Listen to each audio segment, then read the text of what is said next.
स्वागत है आप सभी का नई कहानी में। मेरा नाम मीना है। मेरे पति ने घर का काम करने के लिए मुझे एक नौकरानी दी। वो घर का सारा काम करती थी। उसकी टांग में अक्सर बहुत तेज़ दर्द रहता था, लेकिन मैं उसके दर्द में बहुत परेशान रहती थी। बेचारी लंगड़ा कर चलती थी, फिर भी सारा काम करती थी। एक दिन मैंने उससे पूछ लिया, तुम्हारी टांग का क्या कोई इलाज नहीं है? तो कहने लगी, इलाज तो है लेकिन कोई मदद नहीं करता। मैंने कहा, मैं तुम्हारी मदद करूँगी, तुम मुझे बताओ तुम्हारी टांग कैसे ठीक हो सकती है। तो उसने बहुत ही अजीब बात कह दी। उसने कहा, मेरा इलाज आपके ही पास है। मैंने कहा, वो कैसे?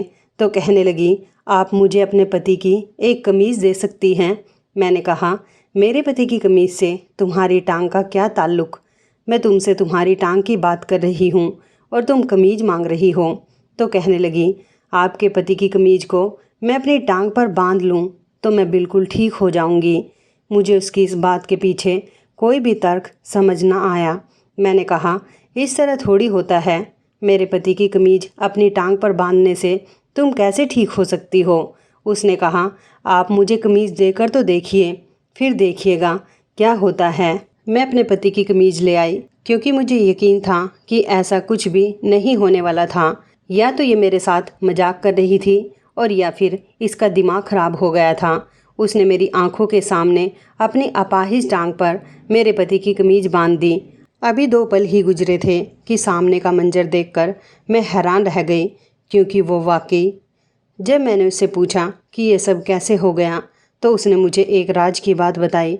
उसने कहा, तुम्हारा पति असल में एक मेरा नाम मीना है। मैं बहुत ज़्यादा खूबसूरत थी, लेकिन मेरी माँ कहती थी कि भगवान ने सिर्फ खूबसूरती दी है, अकल इसमें नाम की भी नहीं है। मेरी माँ मुझे समझाती थी कि थोड़ी समझदार बन जाओ, आज का ज़माना बड़ा ख़राब है।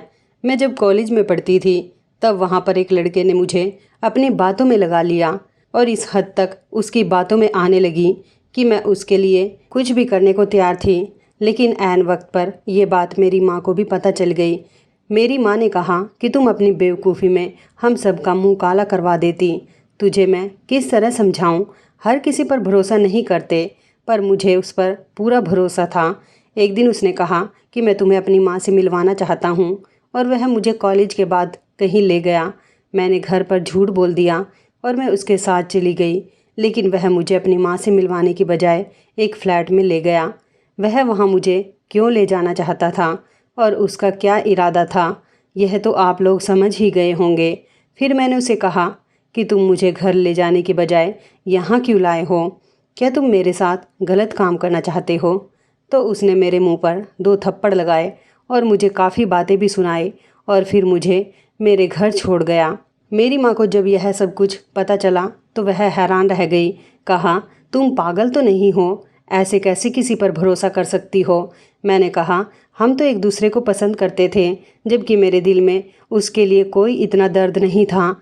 बस जब वह मेरी बहुत ज़्यादा तारीफ़ करता था तो मुझे अच्छा लगता था। हम लोग खाते पीते घर के थे। मैंने उसे बहुत ज़्यादा गिफ्ट भी दिए थे। मेरी माँ ने मुझे कहा कि वह सिर्फ तेरा फ़ायदा उठा रहा था, और अगर तेरा सबसे ज़्यादा फ़ायदा उठा लेता तो फिर तेरे पास क्या रह जाता? तू भगवान का शुक्र अदा कर। पता नहीं उसने किस बात पर खुश होकर तेरी इज्जत रख ली, वरना क्या से क्या हो जाता। मेरी माँ ने मुझे बहुत बातें सुनाई थी। मैंने उस दिन के बाद कसम खा ली थी कि मैं किसी लड़के से दोस्ती करूँगी ही नहीं, क्योंकि मेरी माँ ने मुझे समझाया कि मर्दों को तो सिर्फ एक ही चीज़ चाहिए होती है। और मैंने उस दिन के बाद कसम खाई कि अब मैं भी समझदार हो जाऊँगी और कभी किसी पर भरोसा नहीं करूँगी। शायद मुझे कोई दिमागी प्रॉब्लम थी, छोटी छोटी बातें समझ नहीं आती थी। जैसे मुझे कोई एक बार में बुलाता तो मुझे उसकी आवाज़ ही नहीं आती थी। मैंने डॉक्टर से पूछा तो उसने कहा कि आपका दिमाग कमज़ोर है, इसलिए आपके कान भी कमज़ोर हैं। इसी तरह मुझे मैथ नहीं आता था। अगर इंग्लिश फिल्म लग रही होती थी और बहुत जल्दी जल्दी बोलते थे तो मुझे इंग्लिश समझ नहीं आती थी। मैं ऐसे काम नहीं कर सकती थी जो बहुत मुश्किल थे और एक वक्त में एक ही काम कर सकती थी। मैं उन लोगों में से नहीं थी जो एक ही वक्त में 2-3 काम कर रहे होते हैं, यानी कि मैं मल्टीटास्किंग नहीं कर सकती थी। मेरी माँ कहती थी, तुझसे शादी कौन करेगा? मर्द को खूबसूरत औरत चाहिए होती है, लेकिन मर्द को समझदार औरत भी चाहिए होती है। मेरे बाबा कहते थे कि हमारी बेटी इतनी खूबसूरत है, बहुत अच्छा रिश्ता आएगा। पर मेरी माँ कहती थी सिर्फ खूबसूरती देखकर ले गए तो 2 दिन बाद वापस छोड़कर चले जाएंगे। मेरी माँ कहती थी कि कोई अच्छा रिश्ता नहीं मिलेगा, लेकिन वह तो तब हैरान रह गई जब मेरे लिए एक बहुत बड़ी हवेली के मालिक का रिश्ता आया। मेरे बाबा तो बहुत खुश हुए, लेकिन मेरी माँ का कहना था कि बड़ी हवेली की पहली बहू बनने जा रही है, वहाँ पर तो बड़ी जिम्मेदारियाँ होंगी और ये मोहतरमा अपना ख्याल खुद नहीं रख सकती। लेकिन लड़के वालों को ये तो नहीं कह सकते थे कि हमारी लड़की बेवकूफ़ है। वो तो मेरी शक्ल देखकर ही पागल हो गए थे, क्योंकि उनको अपने लिए बहुत ही प्यारी सी बहू चाहिए थी जो उनकी इज्जत बनाए। बहू को देखते ही लोग कहे कि कितनी प्यारी लड़की लेकर आए हैं। बस मेरे माँ बाप ने भी भगवान का नाम लेकर मेरी शादी कर दी।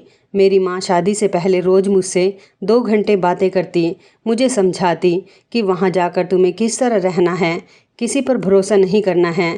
खैर, मैंने सारा कुछ समझ लिया, लेकिन मेरी माँ ने इतनी बातें सुनाई थी कि आधी से ज़्यादा बातें तो मैं भूल ही गई थी। मेरी माँ ने तो मुझे ऐसी ऐसी बातें सुनाई थी कि मैं हैरान हो गई थी। ऐसा लगता था कि शादी कोई बहुत बड़ी सज़ा है। वो कहती थी बड़ी हवेली है, बड़े काम हैं, तू बड़ी बहू है, उनके बेटे के सामने अच्छे से रहना, दांत निकाल के हंसना नहीं, जो काम कहे चुप करके कर देना। वहाँ पर उन्होंने तुझे घर के काम तो नहीं देने, लेकिन तेरी कुछ जिम्मेदारियाँ तो होंगी। पता नहीं तेरा क्या बनेगा मीना, मैं तो परेशान हूँ। शादी हो गई, मैं अपने कमरे में बैठी थी जब मेरा पति आया। मेरी माँ ने कहा था कि थोड़ा सा शर्मा लेना, लेकिन मुझे शर्म नहीं आई। आखिर वो मेरा पति था। कमरे में आते ही मैंने उसे कह दिया कि मुझे भूख लगी है, तो वो भी हंस दिया और नौकरों से खाना मंगवा लिया। खाना खाते खाते ही वो मेरी तारीफ़ भी कर रहा था और मुझे समझा भी रहा था कि आज से तुम मेरी हमसफ़र हो, मैं तुम्हारा बहुत ख्याल रखूँगा और तुम्हें भी मेरी इज्जत और इस घर का ख्याल रखना है। मैंने तो अपने पति को यह भी बता दिया कि मुझे खाना बनाना नहीं आता। इस बात पर भी वो हंस दिया और फिर कहने लगा कि तुमने पूछा ही नहीं कि मुंह दिखाई में तुम्हें क्या देने वाला हूँ। तो मैं कहने लगी कि क्या होगा, कोई सेट होगा या कोई गहना। तो मेरे पति ने कहा कि नहीं, मैं तुम्हें मुंह दिखाई में एक ऐसी चीज़ दूंगा जो हर औरत का सपना होती है। मुझे यकीन है कि इसे देखकर तुम खुश हो जाओगी, इतनी की जितनी तुम मुझे देखकर भी खुश नहीं होती। कोई भी औरत इस चीज़ की अहमियत जानती है, क्योंकि इसे उसकी बहुत ज़रूरत होती है। मैंने कहा कि आप क्यों लंबी लंबी बातें कर रहे हैं। तब मेरे पति ने किसी को आवाज़ देकर कहा कि अंदर आ जाओ। मैं हैरान रह गई कि आज मेरी शादी की रात है, हम दोनों एक दूसरे के साथ एक कमरे में बैठे हैं और मेरा पति किसी को कमरे के अंदर बुला रहा है, फिर कह रहा है कि औरत को ऐसी चीज़ की ज़रूरत होती है। उसने कहा अपनी आंखें बंद कर लो। मैं हैरान थी, कहीं मेरा पति मेरे साथ कोई मजाक तो नहीं कर रहा था, पर देखने में तो वो ऐसा नहीं लग रहा था कि यूँ मजाक करता होगा। जब मैंने सामने देखा तो मैं हैरान रह गई। वो एक लड़की थी, 17 साल की होगी, मेरी उम्र भी 19 साल थी। हुलिये से तो मुझे वो नौकरानी ही लग रही थी और खड़ी भी सर झुकाकर थी।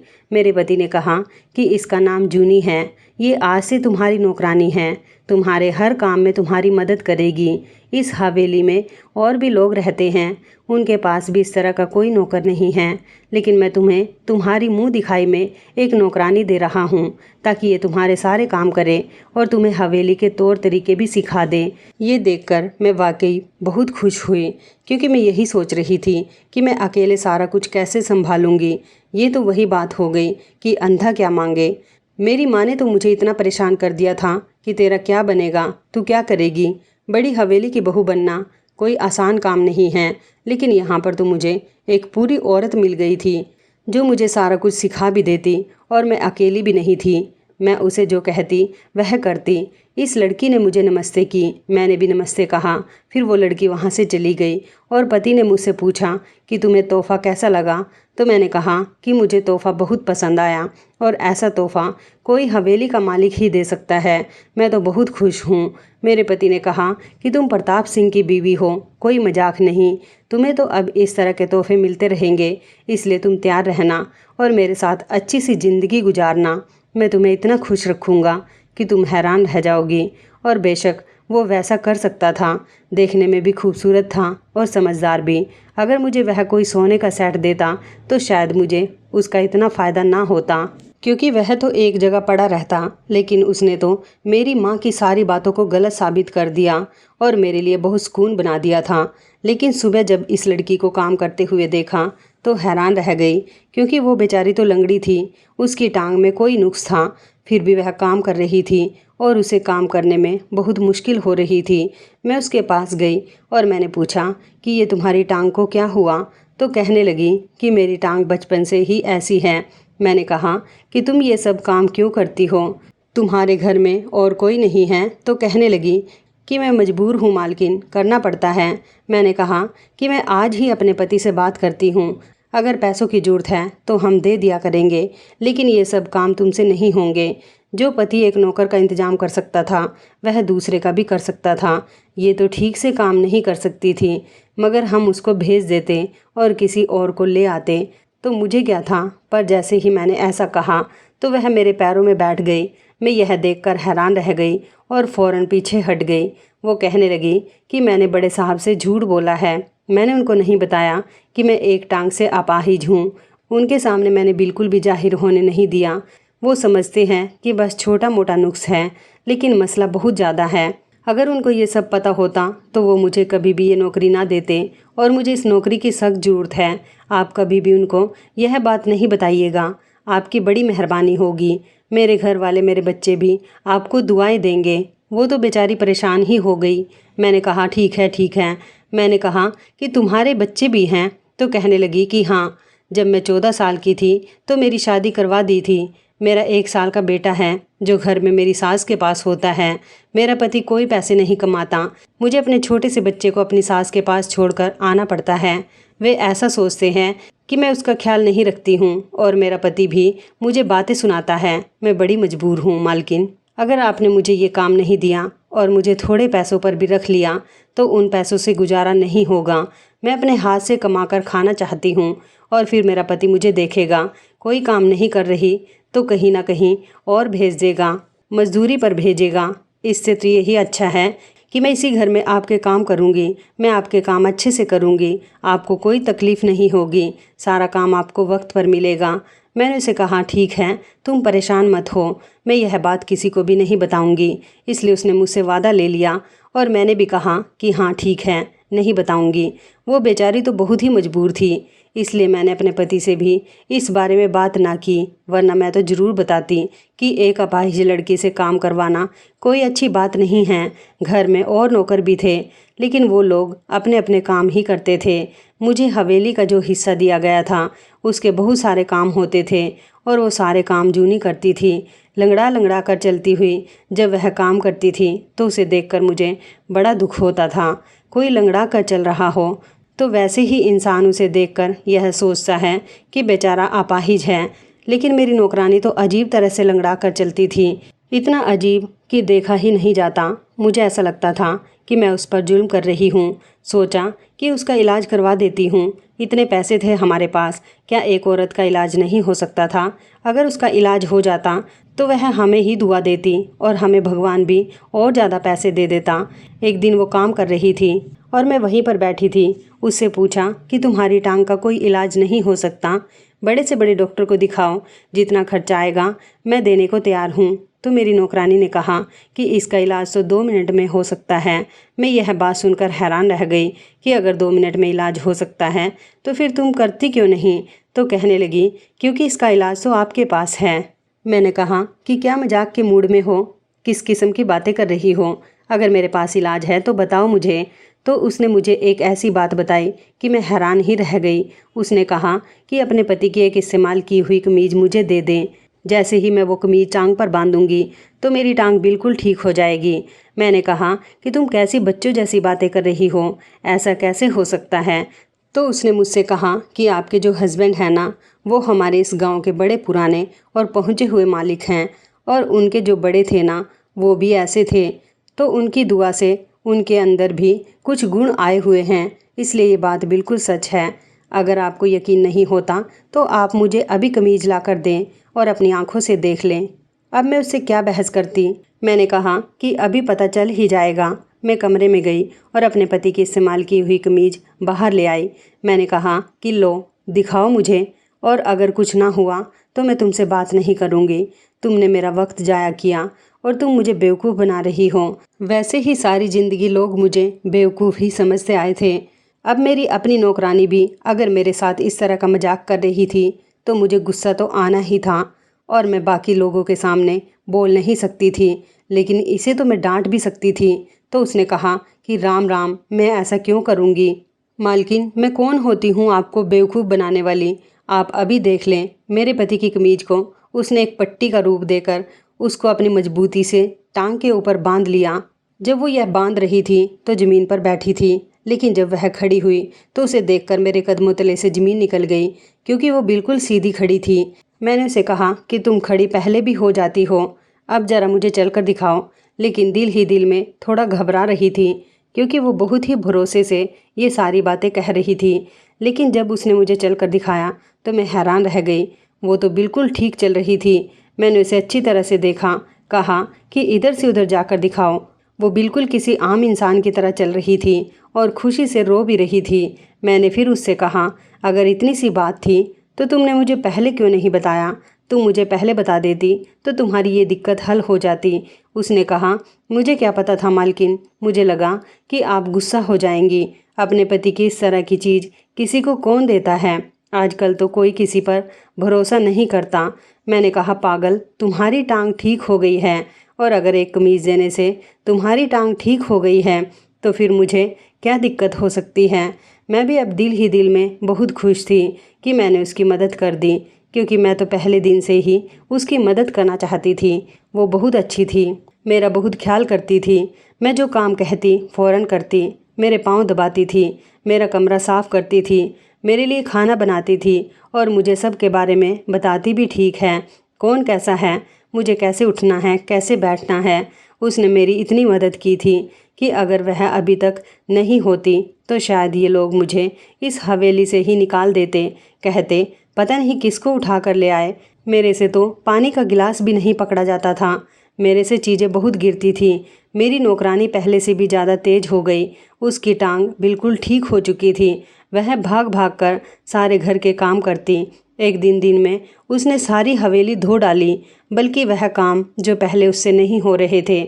और मैं भी उसको इसलिए नहीं कहती थी कि कहीं वह यह ना सोचे कि एक तो मैं अपाहिज हूँ, ऊपर से मेरी मालकिन मुझ पर इतना बोझ डाल रही है। वह सभी काम उसने मेरे बिना कहे कर डाले। उसने सभी पंखे भी साफ़ कर दिए और हवेली की एक एक चीज़ चमका दी। बाकी के नौकर भी देखकर हैरान हो गए थे कि आज इसको हो क्या गया, ये तो बड़ी जल्दी जल्दी सारे काम कर रही है। लेकिन जूने ने कहा था कि यह बात और किसी को पता नहीं चलनी चाहिए, इसलिए अपने पति को कभी ना बताएं। हाँ, इतना ज़रूर कहा कि आज मैंने बहुत अच्छा काम किया है, इसलिए मुझे बहुत खुशी महसूस हो रही है। उसने मेरी बात सुन ली और हंसकर जवाब दिया कि चलो अच्छी बात है। अब वह रोज़ वही कमीज अपनी टांग पर बांध लेती और मेरी इजाज़त से उस कमीज को अपने साथ भी ले जाती, क्योंकि अगर उससे ही वह ठीक हो रही थी तो फिर ये उसके पास ही रहनी चाहिए थी। उसको अपने घर में भी तो काम होते थे। उसका बच्चा भी बहुत छोटा था। एक दिन मेरी अपनी टांग में बहुत ज़्यादा दर्द शुरू हो गया, न जाने कैसे, जबकि मुझे ना तो कोई चोट लगी थी और ना ही मैं गिरी थी। दर्द बहुत ज़्यादा था। मेरा पति घर पर नहीं था, वह काम के सिलसिले में शहर से बाहर गया हुआ था। रात का वक्त था और मेरे पास दर्द की कोई दवाई भी नहीं थी। मैं बहुत परेशान हो रही थी। फिर अचानक ही ख्याल मेरे दिमाग में बिजली की तरह आया। मैंने कहा कि मुझे भला परेशान होने की क्या ज़रूरत है? जब मेरे पति की कमीज मजदूर औरत की टांग ठीक कर सकती है तो क्या मेरी टांग का दर्द नहीं ठीक कर सकती? मैं क्यों परेशान हो रही हूँ? मैं अलमारी की तरफ गई और उसमें से अपने पति की एक कमीज़ निकालने लगी। फिर सोचा कि नहीं, कमीज़ इस्तेमाल की हुई चाहिए थी। बाथरूम में एक कमीज़ पड़ी थी जो कि धोने वाले कपड़ों में डालने के लिए वहाँ पर रखी गई थी। मैंने वह कमीज़ उठा ली और जैसे जूनी ने उसकी पट्टी सी बनाकर अपनी टांग पर बांधी थी, मैंने भी उसी तरह किया और अपनी टांग पर वह कमीज़ बांधी। लेकिन 2 मिनट बाद ही वहाँ पर कुछ ऐसा हुआ कि मेरे कदमों तले से ज़मीन निकल गई। मैं हैरान और परेशान रह गई और मेरे दिमाग में एक साथ ही बहुत सारे सवाल आने लगे क्योंकि वह कमीज बांधने से भी मेरी टांग का दर्द बिल्कुल भी ठीक नहीं हुआ था।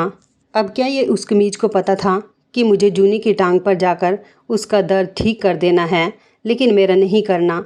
इसका मतलब मुझसे झूठ बोला गया था। जूनी ने मुझे धोखा दिया था। ये सब करके उसे क्या मिला? और अगर वह लंगड़ी बनी हुई थी तो उससे भी उसको क्या फ़ायदा हो रहा था? हम कौन सा उसको ज़्यादा तनख्वाह दे रहे थे? और मेरे पति की एक कमीज लेकर उसने क्या करना था? क्या मेरे पति की कमीज में कुछ पैसे थे? अगर थे भी तो वह कितनी देर तक काम आने थे? मुझे तो समझ ही नहीं आ रही थी। मैं सोचने लगी कि जूनी का दिमाग ख़राब है। बेचारी की कम उम्र में शादी हो गई, बच्चा भी हो गया, ससुराल वाले भी तंग करते हैं, लगता है इसलिए उसका दिमाग ख़राब हो गया है। जूनी 2 दिन से काम पर नहीं आ रही थी। मेरा पति वापस आया तो बातों बातों में मैंने उससे सवाल किया, जाने क्यों मुझे ये बात तंग करने लगी थी। मैंने कहा कि हम जूनी को नौकरी से निकाल देते हैं, क्योंकि मैं समझती थी कि वह मुझे बेवकूफ़ बना रही थी और मैं उसके सामने बेवकूफ़ साबित हो गई थी। वह ज़रूर यही सोचती होगी कि इतनी बड़ी हवेली की मालकिन को बेवकूफ़ बनाना इतना आसान था, इसमें इतनी भी अकल नहीं है, इसलिए मैं उसको इस घर से निकाल देना चाहती थी। मैंने पति को कहा कि हम उसे नौकरी से निकाल देते हैं, तो वह हैरान हुआ कि क्या हो गया, उससे कोई गलती हो गई है? वह काम ठीक से नहीं करती, क्योंकि मेरे पति का कहना था कि वह बहुत ही अच्छे ख़ानदान से है और इसलिए मैंने उस पर इतना भरोसा किया है। बार बार ऐसे लोग नहीं मिलते जिन पर इंसान भरोसा कर सके। तब मैंने कहा कि भरोसे की बात नहीं है, बेचारी लंगड़ा कर चलती है, ऐसे में उससे सारी हवेली के काम करवाना उस पे जुल्म करने की तरह है। मुझे अच्छा नहीं लगता जब मैं तो कुर्सी पर बैठी होती हूँ और वह बेचारी अपनी मजदूर टांग के साथ काम कर रही होती है। मेरे पति ने मुझे हैरान होकर देखा कि किसकी बात कर रही हो, कौन है मजदूर? मैंने कहा कि जूनी। और कौन? उसकी टांग खराब है। तो पति कहने लगा, उसकी कोई टांग खराब नहीं है, तुम्हें किसने कह दिया? मैंने कहा कि उसने आपसे झूठ बोला है कि थोड़ा बहुत प्रॉब्लम है, लेकिन असल में पूरी की पूरी मजदूर है। मेरे पति ने कहा कि उसने मुझसे कुछ नहीं बोला, अच्छी भली चलती है, बिल्कुल वैसे ही जैसे तुम चलती हो या जैसे मैं चलता हूँ। उसकी टांग में कोई भी प्रॉब्लम नहीं है। ये तुम किस किस्म की बातें कर रही हो? जब मेरे पति ने मुझे कहीं खोया हुआ देखा कि तुमने उससे कहा कि वह अपाहिज है, मुझे पूरी बात बताओ। मैंने अपने पति को सारी बात बता दी और मेरा पति अपना सर पकड़कर बैठ गया। मेरे पति ने कहा, हमारा कोई भी खानदान ऐसी किसी बात से ताल्लुक़ नहीं रखता है, हम लोग यहाँ के मालिक हैं, हम ब्राहिम हैं और मालिक पंडित नहीं होते। तुम्हें इतनी सी बात नहीं पता है? उसने तुम्हें बेवकूफ़ बनाया। जाने वह कमीज लेकर क्यों गई है। मैं सोचने लगी कि उसके साथ क्या करेगी, क्या मेरे पति पर जादू करेगी? क्योंकि जब जादू किया जाता है तो उसमें भी किसी के इस्तेमाल की चीज़ें दी जाती हैं और फिर उस पर की जाती हैं, लेकिन क्या जादू हो जाता है? फिर मैंने कहा, तो करती रह जादू, जादू तो होता ही नहीं है। लगता है इनकी कोई दुश्मन है, तभी वह कमीज लेकर गई है। मेरे दिमाग में अभी भी नहीं आ रहा था कि एक अमीर आदमी की कमीज के साथ क्या कुछ हो सकता है। थोड़ी देर बाद ये शोर सुनाई दिया कि गांव में यह बात फैल चुकी है कि किसी मजारे की बेटी के साथ किसी ने जाती कर दी थी और सबूत के तौर पर वहां पर मालिक साहब की कमीज मिली थी। मेरे पति पर इल्ज़ाम लगाया और सारे गांव में बात आग की तरह फैल गई। वो लड़की भी रो रो कर गवाही दे रही थी कि मेरे साथ ये मालिक ने किया है, जबकि ऐसा कुछ भी नहीं था। इसका मतलब कि जूनी ने वो कमीज वहाँ पर रखी थी। मैंने अपने पति से कहा कि ये जूनी कौन है? आप ही तो इसे लाए थे, इसने आपके साथ ऐसा क्यों किया? मेरे पति ने मालूमात निकलवाई तो पता चला कि दरअसल वो मेरी सास की सौतन की बेटी थी। इसकी माँ मेरे पति की सौतेली माँ थी। मेरे पति की माँ ने इस पर इल्ज़ाम लगाकर इसे किसी तरह हवेली से निकलवाया था, क्योंकि वो नहीं चाहती थी कि इसके सिर पर सौतन बैठे, और उसी ने अपना बदला लेने के लिए अपनी बेटी को हमारे घर भेजा था। और आज ऐसा ही इल्ज़ाम मेरे पति पर लग गया था। बहुत बड़ा खेल खेला गया था और ये सब मेरी वजह से हुआ था। मेरे पति ने मुझे खूब बातें सुनाई। वह बोला कि तुम जैसी बेवकूफ़ लड़की आज तक नहीं देखी, तुमने इस पर भरोसा करके कैसे मेरी इस्तेमाल की चीज़ें दे दी। पागल, आजकल हालात इतने ख़राब हैं कि कोई किसी को इस तरह की चीज़ नहीं देता। और देख लो, इसने कमीज के साथ कितना बड़ा तमाशा बना दिया और तुम्हारे पति पर इल्ज़ाम लगा दिया। अगर ये इल्ज़ाम झूठा भी साबित होगा तब भी मेरी कितनी बदनामी होगी। अब यहाँ पर पंचायत बिठाई जाएगी और इसमें मुझे ये साबित करना पड़ेगा, और जब ये सारी बातें बताई जाएंगी तो सब तुम्हें कितना बेवकूफ़ समझेंगे। सब यही कहेंगे कि कोई भी औरत इतनी बेवकूफ़ नहीं हो सकती है। इसके अलावा ये बात मेरी सास को भी पता थी कि दरअसल ये मेरी वजह से हुआ था। मेरी सास ने भी मुझे खूब बातें सुनाई और कहा कि किस किस्म की बेवकूफ़ लड़की को ले आए। मेरे माँ बाप को भी ये बात पता थी। मेरी बहुत ज़्यादा बेइज्जती हुई। मैं जूनी पर हैरान हूँ कि जिसने मेरे साथ इतना बड़ा धोखा किया। मैंने इसे अपनी दोस्त समझा था, इससे बातें की, इसकी परेशानी के लिए परेशान होती रही और इसने मेरे साथ क्या किया। गांव में पंचायत बिठाई गई, मुझे भी जाना पड़ा। मेरे पति और मेरी सास और इस लड़की के अलावा जूनी की माँ भी मौजूद थी। मेरी सास ने जूनी की माँ को देख लिया था और वो समझ गई थी कि ये उसी का किया धरा है। उसने अपनी बदनामी और रुसवाई का बदला पूरे 17 साल बाद लिया है। जूनी एक कुंवारी लड़की थी, उसकी कोई शादी नहीं हुई थी। वो झूठ बोल रही थी। जूनी वहीं बैठी थी मगर मुझे देख नहीं रही थी। मेरी आंखों में दुख था जबकि उसकी आंखों में कोई दुख नहीं था। वो सर उठाकर सीना तान कर खड़ी थी कि जैसे उसने जो किया अच्छा किया। एक तरह से देखा जाए तो उसने अपनी माँ का बदला लिया था। मेरी सास ने भी बरसों पहले गलत किया था और आज उसी का फल उसे मिल रहा था। तमाशा तो बेशक बहुत बना, लेकिन झूठ के पाँव नहीं होते, सच ही जीत कर रहता है। और यह बात साबित करने में मेरे पति को ज़्यादा देर नहीं लगी कि जिस दिन की यह कहानी बताई जा रही थी उस दिन तो मेरा पति दूसरे शहर में था और उसने ये कपड़े भी नहीं पहने थे। लेकिन जो हुआ बहुत ही बुरा हुआ और मुझे भी बहुत बातें सुनाई गई। जूनी और उसकी माँ को गाँव से निकाल दिया गया क्योंकि उसने एक शरीफ इंसान पर इल्ज़ाम लगाया था। उनके साथ भी बुरा हुआ, वो दोबारा हमें कभी भी नज़र नहीं आए। लेकिन मेरे साथ एक बुरी बात ये हुई कि उसके बाद मेरे पति ने मुझे कभी कोई नौकरानी नहीं रखने दी और उसके बाद मैं अपने सारे काम खुद ही करती थी। मैंने अपने पति से कितनी दफ़ा कहा कि मैं ऐसा कुछ नहीं करूँगी, मुझ पर भरोसा करें, लेकिन अब उसको मुझ पर भरोसा नहीं था और करना भी नहीं चाहिए था क्योंकि जो हरकत मैंने की थी वो नाकाबिल माफ़ी थी। मुझे अभी भी लोग बेवकूफ़ कहते हैं और मुझे समझ नहीं आ रहा था कि मैं अपनी इस छाप को कैसे बदलूं। बस फिर मैंने अपने काम से काम रखना शुरू किया और कसम खाई, इंसान का तो पता ही नहीं चलता। बाद में मैंने कभी किसी पर भरोसा नहीं किया। फिर मैं उम्मीद से हो गई। भगवान ने मुझे एक साथ 2 बेटे दे दिए। मेरी इज्जत वापस आ गई और साथ मेरी अकल भी, क्योंकि इन बच्चों ने मुझे बहुत ज़्यादा तंग किया और मेरे साथ कोई मदद करवाने वाला भी नहीं था। लेकिन मैं फिर भी यही कहूँगी कि मेरा पति अच्छा था, जिसने फिर भी मेरी मदद की कि मेरी वजह से वो इतना बदनाम हुआ था कि उसकी इज्जत दांव पर लग गई थी। तो इस कहानी के बारे में आपकी क्या राय है, कमेंट करके ज़रूर बताइएगा। दोस्तों, आपको हमारी ये कहानी कैसी लगी, आप हमें कमेंट बॉक्स में ज़रूर बताएं। यदि आपके पास भी ऐसी कोई प्यारी सी कहानी है या फिर ऐसी कोई कहानी जिससे कुछ शिक्षा मिले तो आप हमारे साथ उसको ज़रूर शेयर करें। दोस्तों, यदि आपको हमारी ये वीडियो अच्छी लगे तो आप हमारी इस वीडियो को लाइक शेयर ज़रूर करें और ऐसी ही दिल को छू लेने वाली प्रेरणादायक कहानियाँ सुनने के लिए हमारे चैनल को भी सब्सक्राइब करें। यदि आप हमें फेसबुक पर देख रहे हैं तो आप हमारे फेसबुक पेज को लाइक और फॉलो ज़रूर करें। तो दोस्तों, फिर मिलते हैं ऐसी ही ज़बरदस्त कहानी या टिप्स के साथ नई वीडियो में। तब तक के लिए धन्यवाद। आप सभी अपना ख्याल रखना। आपका दिन शुभ व मंगलमय हो।